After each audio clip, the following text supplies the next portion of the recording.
Hi, my dear friends. Chodesh Tov, and here are some words of Torah for Parshas Toldot. Have you ever been paralyzed by your fears and doubts? Have you ever wanted to embark on a monumental endeavor, but were too scared that maybe you'd end up doing more harm than good?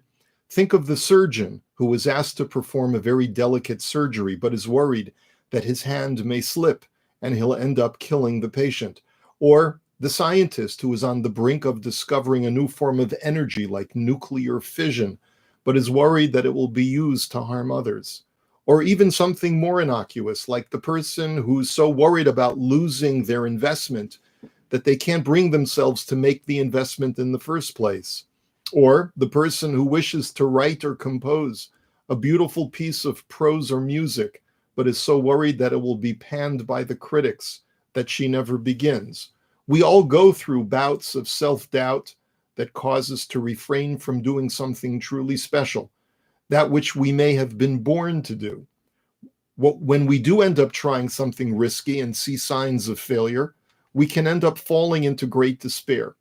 This may be one way of understanding Rivka's great apprehension during her pregnancy.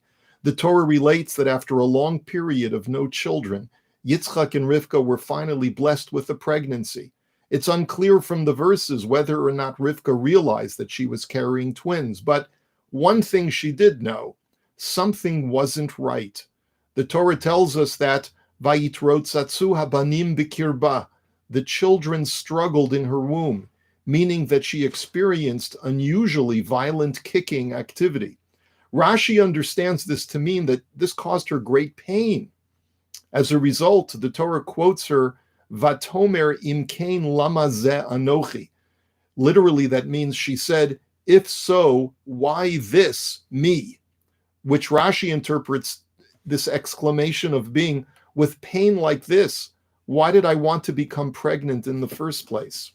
Ramban understands that she was in such despair that she questioned why she existed at all. With pain like this, perhaps it would have been better for me to never have been born. The problem with these interpretations, however, is that the Torah never describes Rivka as actually being in pain, but rather experiencing unusual fetal activity. We should therefore rather try to understand what it was about the movement and not the pain in her womb that caused her such great consternation. Rav Yaakov Leiner of Ishbitz understands that Rivka's desire to have children, indeed any person's desire to have children, is in order to leave a lasting legacy of themselves in this world. We hope and pray that when we do have children, that they will be better versions of ourselves and won't make the same mistakes we did. We resolve to be better parents than our parents were and to raise better children than we were. Of course, it usually doesn't work out that way, but at least that's one of the motivations for wanting to have children, to make better versions of ourselves and make the world a better place in the process. Rivka saw in herself an inner conflict, a constant turbulence of mixed emotions and desires. She was, just like any other human being, a mixture of good and evil, of stability and instability, a combination of both great kindness and the capacity for great cruelty. She married Yitzchak with the confidence that her union with such a holy man would produce children that would allow only her good side to emerge, once combined with Yitzchak's holy persona. Imagine the children we'll have, she must have thought. My dark side will be purged through my husband's holiness. Our children will represent the best parts of my husband and me. And then she felt within her womb the very same inner turmoil and conflict that she had sensed within herself. Oh no, she thought. This child isn't the purified version of me. This child will have the very same inner conflicts as me. And if so, she said, Lama ze anochi. Of what benefit is it that this child within me, will be anochi, will be the same me all over again? Am I truly improving the world with this child if he or she will have the very same flaws and inner turmoil as me? Should I perhaps not have prayed for a child in the first place? So she seeks out a divine answer, as the verse says, Vatelech lidrosh et Hashem. She went to go out and seek God either through a prophet or some other means to find out what was going on. Hashem responded to her despair in the very next verse. God said, Shnei goyim bevitnech. There are two peoples in your womb.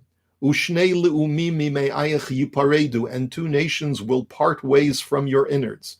One nation will overpower the other, and the older shall serve the younger. To allay Rivka's concern that her child would possess the same turbulent conflicts that she found within herself, she was assured that no, this is not one child within her conflict, but this is rather two children with two completely different tendencies. The conflict that you see in your womb will play itself out once these two people emerge and confront each other. But separately, each will be more harmonious in their temperament and makeup than you are, Rivka. Secondly, even though one of your children will possess the righteousness of your husband and your good qualities as well, be aware that the other child, who will have some of your dark and potentially malevolent tendencies, will also serve a most productive purpose on the world stage. As long as the darkness of Esav is around, Yaakov's light will be accentuated and enhanced.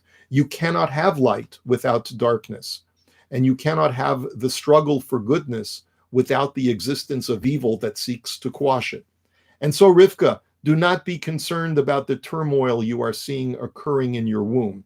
Your womb is a microcosm for the human condition that will play itself out on the world stage for generations to come. Do not worry about your legacy. Your children will do so much more than merely fulfill your dreams of making the world a better place. Despite the darkness that some of your descendants will bring, your children will change the world forever and fill mankind with the greatest teachings and lessons of how mankind can reach his apex and very purpose in being. There are people who are scared to have children because they fear that they're just not ready, they will fail at parenting, or that their children will get as messed up as they were as a child. This is no different from any other fear. We embark on endeavors in life knowing that we may fail and may end up doing more harm than good. But as the saying goes, you cannot make an omelet without breaking eggs. And as Socrates said, the unexamined life is not worth living. We should never allow our fears and self-doubts to stop us from realizing our potential. True, we may end up failing, even multiple times. But as King Solomon said in Proverbs, Ki sheva yipol tzadik v'kam, the righteous person falls down 7 times and keeps getting back up. Our efforts to produce greatness in the world is a natural instinct, no different from wanting to have children to improve the world. If we shrink from that instinct out of fear that will do more harm than good, then we will have lived an unfulfilled life. And so, dear friends, let's continue moving forward productively with the confidence that even the negative that may emerge from our efforts will ultimately serve some productive end. Don't hold back from sharing the good that is within you with the rest of the world. As long as we continue l'shem shamayim, for the sake of heaven, and with the goal of making the world a better place, we can be assured that our efforts will not be in vain. May we have the merit to see the sweet fruits of our efforts materialize in our lifetimes with the ultimate redemption. May we see it, dear friends, bimheira b'yameinu. Amen. Wishing you a beautiful Shabbat and a beautiful Chodesh Kislev. May it truly be a month of miracles. Shabbat Shalom, friends.